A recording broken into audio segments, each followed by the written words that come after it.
Olá, pessoal. Professor Lenha de Educação Física que está falando com vocês, né? Espero que estejam todos bem nesse período de pandemia, né? Pessoal tudo recluso em casa, né? Saindo só na necessidade realmente. Os números aumentando aí na nossa região, a gente tem que se precaver, né? E tá tentando de alguma maneira, né? Se resguardar, né? E tomar os devidos cuidados. O professor está aqui para auxiliar na aula de atletismo, que é um conteúdo que já é visto no ensino fundamental inteiro, né, todos os anos. Praticamente é visto o atletismo e, pelo conteúdo objetivo, no segundo bimestre agora estamos passando essa matéria. Algumas salas são no terceiro, no quarto, no primeiro, então muda só a sala de aula. O conteúdo online não aparece em todas as salas, então vou disponibilizar pelo grupo do WhatsApp a conteúdo online do objetivo de forma PDF. E vou fazer algumas videoaulas, né, sobre o conteúdo, que a gente vai, né, explicando aí, respondendo dúvidas, né. Claro que a videoaula serve para dar uma explanada sobre o conteúdo, né, tá explicando, porém, se ficar dúvidas, né, alguma situação, vocês podem estar entrando em contato comigo, né, em particular no grupo. A gente está tentando sanar essas dúvidas da melhor maneira possível. O conteúdo online do Objetivo sobre Atletismo já foi passado algumas vezes. Eu peguei aqui, ó, para vocês. E esse conteúdo está em PDF, ele vai ser disponibilizado para vocês no grupo. Aqui ele cita a origem do atletismo, né? Para entendermos um pouco melhor a história do atletismo, é necessário fazer uma viagem no tempo. Essa viagem nos leva à época do homem primitivo, com todos os seus esforços para sobreviver em meio hostil. Sua rotina estava ligada diretamente aos movimentos de corrida, salto, arremessos, como de forma a buscar seu alimento, conquistar e manter o domínio territorial sobre seus semelhantes e outros animais, né? Aqui cita que a origem já é, como se diz, né?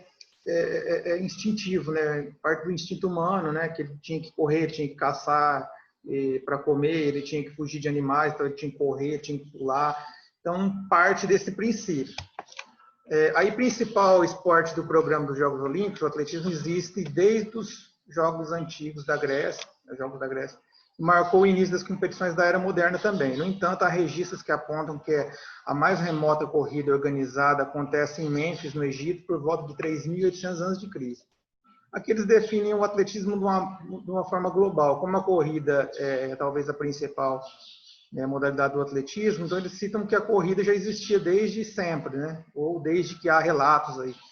Porque, né, era um meio de locomoção, realmente, então já se existia essa situação de locomoção, já existia a situação de correr, já existia a situação de pular, porque era primordial ali, né, nos ancestrais nossos ali, já tinha que estar, né, na vida, já existia isso. A definição moderna, o atletismo é um esporte com provas de pista, que é as corridas rasas, corridas com barreiras, obstáculos, né, saltos, arremessos, lançamentos e provas combinadas, como decathlon, heptathlon, provas de cross-country, que é a corrida através do campo com obstáculos naturais ou artificiais, e a marcha atlética. Em 776 a.C., Coroebus foi campeão da prova dos 1.193 metros. Naquela época, as provas disputadas eram basicamente a corrida e o lançamento de disco feito de pedra ou bronze. Aqui cita também que, aí inicialmente, bem antes de Cristo também, já existiam provas disputadas. Isso na antiga Grécia, né? Utilizava-se, claro, que não tinha essas pistas que tem hoje, mas eles já, né, se preparavam para fazer isso, né? As provas eram disputadas, né, muitas eram corridas, e os lançamentos eram discos feitos de pedra, discos feitos, né, de artesanato local, com um peso já distribuído, né? Já era, mesmo sendo bem antigo, já tinha uma grande engenharia por trás das competições naquela época. A maratona, por exemplo, foi criada, segundo a lenda, em homenagem a um soldado chamado Peidípides. Ele correu 40 quilômetros para levar a notícia sobre a vitória de Atenas sobre a Pérsia na Batalha de Maratona, e ao chegar acabou morrendo. O atletismo teve seu grande momento até o fim dos Jogos Gregos, que foi em 394 a.C., e aí o esporte, porém, acabou morrendo até o século XII, quando reapareceu na Inglaterra. Aqui cita que a maratona, que é a prova mais famosa, talvez, aí da corrida, né? E cita que um soldado, né, após eles terem vencido uma guerra, ele correu, né, 40 quilômetros para levar a notícia, né, a vitória de Atenas sobre a Pérsia, e aí foi lá, chegou no lugar, morreu. E em homenagem a essa travessia dele, da onde foi a guerra até a cidade deles, eles pegaram o total de metros que ele percorreu, e em homenagem a ele, a maratona tem essa quantidade de quilômetros. As mulheres só ganham destaque nas provas olímpicas de atletismo em 1928, nos Jogos de Amsterdã, na Holanda. A grande surpresa da estreia feminina ficou por conta das atletas canadenses, que ao vencerem no revezamento e no salto em altura, hoje as competições femininas concentram o mesmo interesse que as masculinas. O atletismo do Brasil estreou nas Olimpíadas em 1924, nos Jogos de Paris, na França. Mas foi nos Jogos de 1932, em Los Angeles, nos Estados Unidos, que o país obteve seu primeiro resultado importante. Foi um 6º lugar do atleta Lúcio de Castro no salto com varas. Aí inicia-se os Jogos Olímpicos da Era Moderna, né? E Pierre de Coubertin, né, volta com esses jogos. Esses jogos foram praticados na Grécia, né, até, né, 394 a.C., depois seguiu, e aí morreu, ele ficou um tempo parado devido, né, às mudanças locais lá também que teve. Mas iniciou-se esses jogos baseados em cima de deuses, né, existia simbolismo, até nos discos ou nos dardos que eram arremessados na antiguidade, né, eram mais ligados a deuses, né, e aí depois não, aí depois quando volta com Pierre de Coubertin, os Jogos Olímpicos da Era Moderna, aí já é já é mais profissionalizado a coisa, né, os esportes já são já mais bem estruturados, e aí vem se estruturando há muito tempo, hoje já tem um Comitê Olímpico Internacional, que já se, né, predetermina as situações, então hoje não, hoje, né, tem um marketing, tem a mídia em cima disso, né, as provas são pré-determinadas, recordes, então existe tudo uma logística, um marketing, uma globalização em cima disso, que não existia antes, né, antes, a maioria dos atletas aí, alguns tinham até que pagar para ir praticar os esportes, né? Hoje não, hoje tem tudo, né, um preparo, hoje tem, né, tempos olímpicos, né, os países se preparam aí 4 anos, acaba uma Olimpíada, já está se preparando para a próxima, então há hoje uma profissionalização, há tudo em cima hoje dessas situações. Aqui segue né, as modalidades ou as especificações que correm dentro do atletismo, né? Cita o salto, o primeiro registro na inclusão de salto em distância nos Jogos da Antiguidade, data do ano de 708 a.C., né, quando integrava o antigo pentatlo. E as primeiras referências a competições que incluíam salto em altura e em distância datam aproximadamente de 1850, nas provas disputadas em Talit, na Irlanda. O salto era uma das 5 modalidades que faziam parte dos Jogos Anuais de Tailteann. Aí começa registros de vários locais que tinham jogos deles mesmo, né?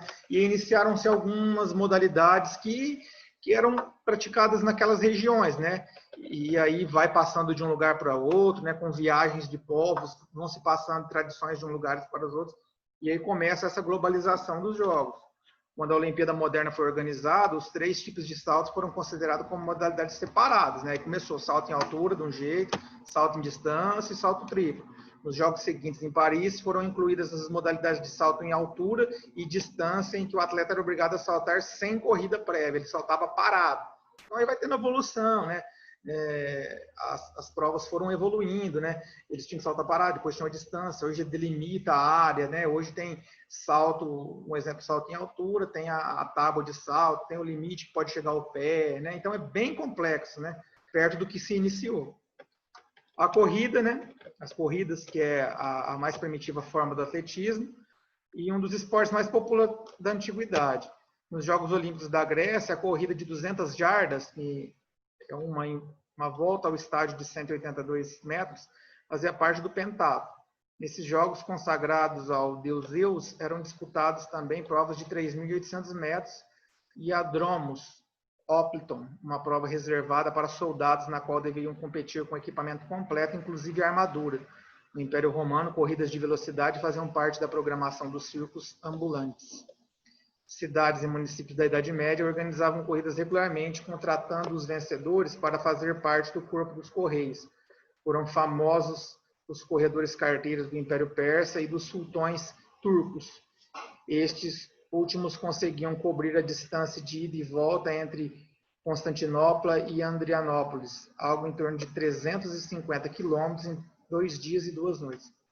Eles usavam-se do esporte para separar as pessoas que tinham uma situação atlética mais favorável, e aí já aproveitavam esses atletas que tinham esse porte físico, essa fisiologia já pré-estabelecida para usar para trabalho, né? Que não é o correio. Eles tinham que entregar notícias, tinham que entregar algumas coisas, não tinham como entregar, eram a pé. Então já usavam-se os vencedores dessas corridas de longa distância, né? E esses atletas que tinham uma condição física já pré-estabelecida, né?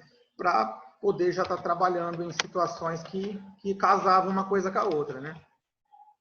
Aqui cito o arremesso de dardo, né? O uso de dardos faz parte da própria evolução do homem, desde a pré-história. Lanças feitas com as mais variadas materiais foram utilizadas tanto para garantir a subsistência como para preservar o território de inimigos mais ousados. Não é de se estranhar, então, que a arte de lançar o dardo fosse incluída pelos antigos gregos nos Jogos Olímpicos de 708 a.C., como uma das modalidades do pentatlo. A situação do dardo, né, eles já pegam da pré-história, mas era usado o dardo, né, para caça, né, para guerra, na caso de proteção, né, não era com fim atlético, não era com fins esportivos. E aí cita que, como houve essa evolução para a parte esportiva, já se tinha essa pré-existência do uso do dardo para outras situações, e aí acabou casando com o esporte, né, no caso, o arremesso do dardo em situação dele se juntar junto ao solo, né? Não em animais ou em outras situações que eles usavam na época. O disco, né, que é a arte de lançar um disco plano feito de pedra, de dentro de um círculo pré-estabelecido, era muito popular na Grécia Antiga desde os tempos de Homero. E fazia parte do pentatlo também nos antigos Jogos Olímpicos. Depois de ficar esquecido durante muitos séculos, o esporte foi revivido nas Olimpíadas da Era Moderna, que começou em 1896. O disco, né, antigamente, né, lá nos jogos, né, da Era Antiga, ele tinha um caráter também em cima de deuses, né? Os discos tinham uma imagem, né, do deus, né, deles lá, ou da situação que eles tinham de estar oferecendo essas competições aos deuses. Então, os discos já tinham um peso, já tinha uma forma pré-estabelecida, né, da época, mesmo isso antes de Cristo. E aí sim, usava-se já uma pré-determinada situação de você usar um círculo para poder ter espaço para lançar esse disco. Então, já era pré-estabelecido bem antes de Cristo, isso na Antiga Grécia. E aí depois só se aprimorou, né? Hoje o disco, né, tem sua forma já própria, né? Pré-existência do disco não quer dizer que era igual, mas já tem muitas características que se aproximam do antigo para o da Olimpíada Moderna, que começou em 1896 e está até hoje. Aqui tem provas oficiais, né, que são as provas de pista de corrida, né, que são as corridas aqui de 100 metros até 30 quilômetros. Essas são provas oficiais do atletismo, tá? Não necessariamente acontecem em todos os campeonatos, mas essas são todas as provas oficiais do atletismo, né? Então aqui tem todas as corridas rasas, todas as corridas com barreiras, as corridas com obstáculos, todos os revezamentos. Existem campeonatos somente de revezamentos hoje, né? Tem campeonato mundial de natação, tem um campeonato mundial só de revezamento, que só tem revezamento. Existem também. Provas de marcha atlética existem em campeonatos, existem também provas de marcha atlética de tradição. Hoje é uma corrida só de marcha atlética. Existe a corrida de pista da marcha atlética, que ela acontece dentro do estádio, e tem a de rua. Geralmente se inicia numa rua e termina no estádio, ou inicia na rua e termina na rua mesmo, né? Provas de campo, né, que são os saltos, os arremessos e os lançamentos, tanto masculino quanto feminino, né, são as mesmas competições. As provas combinadas, aí sim são as provas de decátlon e heptátlon. Aqui, observação. Quem quiser acessar o site, né, da CBAT, descobrir a origem de cada uma das provas do atletismo, lá tem tudo, né? Aqui você já tem o link, ó, é só vir e clicar que abre. É a Confederação Brasileira de Atletismo, né? Tá tudo certinho lá, se vocês tiverem, né, mais quiserem descobrir mais algumas coisas aí sobre o atletismo, lá tem tudo. Ó, as corridas de rua, as corridas também são provas oficiais do atletismo, porém sem distância definida e em regras, né? Mas sim recomendadas tanto para o masculino quanto o feminino. As distâncias recomendadas para homens e mulheres são tanto de 15, 20 quilômetros, meia maratona, 25, 30, aí a maratona dos 42, 195 metros, aí provas de 100 quilômetros, revezamento de rua. As provas de cross country é da mesma forma que as corridas de rua, só que elas acontecem em campo. São provas oficiais também do atletismo, igualmente com distâncias recomendadas também.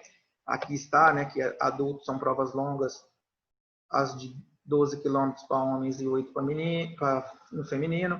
Adultos, prova curta é de 4 o masculino e 4 o feminino. E aqui no juvenil, 8 o masculino e 6 o feminino. O cross-country tem obstáculos durante essa corrida, pode ser de forma natural ou artificial. Eles colocam galhos, troncos, tem que pular, tem, né, uma represa lá adaptada, você cai lá dentro da água, tem que atravessar e continuar a corrida. Então, o cross-country como se fosse uma aventura no meio do campo, com selva, e né, já é pré-estabelecido os lugares, né, não pode atalhar, né, tem que seguir aquela linha certa. É uma prova interessante. Não tem tanta fama no Brasil, mas é muito interessante. Corridas de montanha também são oficiais. Essas corridas prevêem a mesma regra que as provas de cross-country, cujas distâncias já são recomendadas, né? Aqui, corrida em subida de montanha e as corridas com largura e chegada ao mesmo nível. Já são pré-estabelecidas as distâncias, né? E o grau de subida de cada um delas. Tem algumas curiosidades do atletismo, né, que cita que o pentatlo transformou-se em um esporte olímpico com adição de luta livre, né, em 708 a.C., além dos seguintes esportes, né. Aqui usa a corrida, né, que atletas usavam um vestimento em torno de sua cintura no início, porém depois passaram a competir despidos. A exceção era a corrida de armadura, em que os corredores carregavam um escudo, um capacete e placas de armadura. A competição de corrida incluíam a corrida do estádio, que era o teste preliminar de velocidade, cobrindo a trilha de Olímpia de uma extremidade à outra, que dava 200 metros, as de Diabolos, que é 400 metros, e os de Dolichos, que era de entre 7 e 24 provas. Né? São curiosidades. Né? Os saltos usavam pedras e outros pesos com halteres para aumentar a distância de um salto. Eles o seguravam até o fim do salto, depois o jogavam para trás. Aqui os arremessos de disco, que os discos eram originalmente feitos de pedras, e mais tarde de ferro, depois liga metálico ou bronze. A técnica era muito similar ao do arremesso de freestyle de hoje, né? Hoje, né? Hoje, geralmente, as técnicas são iguais, né, dos atletas, né? Pré-determinadas já, né, as técnicas, algumas alterações que tem, né, na perna ou no giro do braço, mas já são bem pré-estabelecidas. O arremesso de dardo, os atletas usavam cinta de couro no centro da gravidade do dardo para dar mais aderência e estabilidade ao javelin no voo. Havia 2 eventos que envolviam arremesso de dardo, um era de distância e o outro de precisão. Hoje é o de distância que existe, né, e o famoso, né? E o de precisão tinha uma localidade correta que o dardo teria que, né, chegar ou mais próximo daquilo ou dentro daquilo, né? Os halteres eram pedras ou pesos que os atletas utilizavam quando saltavam. Seu uso não era obrigatório, porém era bastante comum e dava aos competidores um impulso um pouco maior. Aqui tem as fotos, né, de como era usado na antiguidade, né? O dice era usado nas provas de arremesso de disco e também tinha inscrições que aludiam a Zeus e outros deuses gregos. Foi o que eu falei para vocês, né?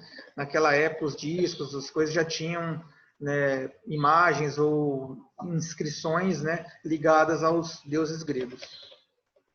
Aqui os trilhos eram utilizados pelos atletas para sua higiene após o exercício e práticas de esporte, que é para raspar o pó e o óleo que ficava no corpo. Tinha coisa de couro ali que o cara se esfregava. Considerado o maior corredor de todos os tempos, Paavo Nurmi também conhecido como finlandês voador, era um atleta à frente do seu tempo. Ele treinava com uma dedicação nunca antes vista e ganhou um total de 9 medalhas olímpicas de ouro e 3 de prata na década de 1920. Ele foi um dos primeiros atletas a ter um método sistêmico de treinamento e nunca corria sem segurar o relógio em sua mão. Ainda não era comum usar relógio de pulso. Ele iniciou técnicas de treinamento, né, lá atrás, bem lá atrás, 1920. Ele usava já as técnicas dele, né, que não são as técnicas de hoje, mas ele já tinha um ganho em cima de rendimento dos outros atletas por ter essa técnica dele, esse sistema de treinamento dele, e os outros não tinham, né? Os outros né, nem treinavam direito ali, né, e ele não, ele já tinha.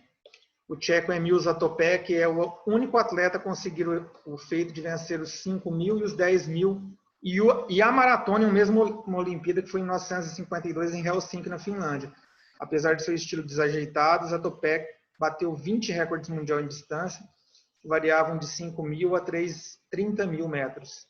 Em 1958, tornou-se o primeiro homem a cobrir 20 quilômetros em 1 hora. James Cleveland, ou Jesse Owens, chegou confiante na Olimpíada de Berlim, em 1936, sem querer ser presunçoso, né? Acho que vou ganhar 3 medalhas de ouro na Olimpíada, ele disse, né? E Jesse Owens não só cumpriu a promessa, mas superou ao conquistar 4 medalhas de ouro no 100, 200, salto em distância e revezamento 4%. Apesar do feito extraordinário, Jesse não teve uma vida fácil. Ao voltar aos Estados Unidos para conseguir dinheiro, ele aceitou o desafio, como correr contra cavalos, cachorros e motocicletas. Naquele tempo não se ganhava dinheiro assim no mundo esportivo como se ganha hoje, patrocínios e situações né, que tem o ganho do governo, né, incentivo aí, né, não tinha, né, então o atleta, né, ele era impulsionado por ele mesmo, muitas vezes, né, em condições complicadas, mas iam disputar, né, pelo gosto, talvez, né, não como hoje, que né, o atleta tem uma vida aí totalmente regrada só para fazer aquilo, né, apesar que no atletismo ainda existe uma dificuldade absurda, né, de viver só disso, né, mas os grandes atletas, ou atletas de médio ou grande porte, né, já se vivem só disso, mas tem muitos atletas profissionais que dependem de outras rendas para poder, né, tá sobrevivendo. A holandesa Fanny, né, que é Francisca Blenker-Coin, é considerada a primeira rainha do atletismo. Sua estreia em Olimpíadas foi em Berlim em 36, com 18 anos de idade. Em Londres, em 48, ela venceu as provas de 100, 200 e 80 metros com barreiras e revezamento 4%. É preciso lembrar que na época, né, em que o esporte era visto como coisa de homem ou de mulheres masculinas, a feminina Fanny, casada e mãe de 2 filhos, teve uma contribuição fundamental para a imagem da mulher atleta. Graças a todos esses feitos, ela foi eleita em 2000 atleta do século pela Federação Internacional de Atletismo. Quando as mulheres começaram a praticar esporte, ligavam essas mulheres a homens, né? Falavam que tinham um conceito masculino, que não era coisa de mulher fazer isso, né? E aí começou-se, né, a ter alguns símbolos femininos em cima de situações que começou a se aprimorar e trazer mais mulheres para fazer as provas de atletismo. A Etiópia, Abebe Bikila, assombrou o mundo na Olimpíada de 1960 em Roma, quando apenas em sua segunda maratona, não só venceu, mas também bateu o recorde mundial com 2 horas, 15 minutos e 16 segundos. Tudo isso correndo descalço, totalmente diferente do que acontece hoje. Pessoal, o conteúdo objetivo é esse, né? O professor vai estar fazendo outras videoaulas esclarecendo algumas outras situações, né? Como, né, a diferença de cada esporte e situações em que ocorre, né, que o atletismo se transformou ao longo do tempo. Aqui nessa situação a gente prevê quais são as provas, né? O sistema objetivo passa, né, resumidamente a história, resumidamente cada segmento. No conteúdo que foi passado para vocês, tem alguns links de apoio, tem o site aqui da CBTA também que pode estar ajudando, mas numa próxima videoaula a gente vai estar esclarecendo, né, alguns tópicos aí. Fico à disposição de vocês aí no grupo, né, qualquer dúvida, entre em contato que a gente vai estar esclarecendo, né. Um abraço a todos aí, fiquem com Deus, até a próxima.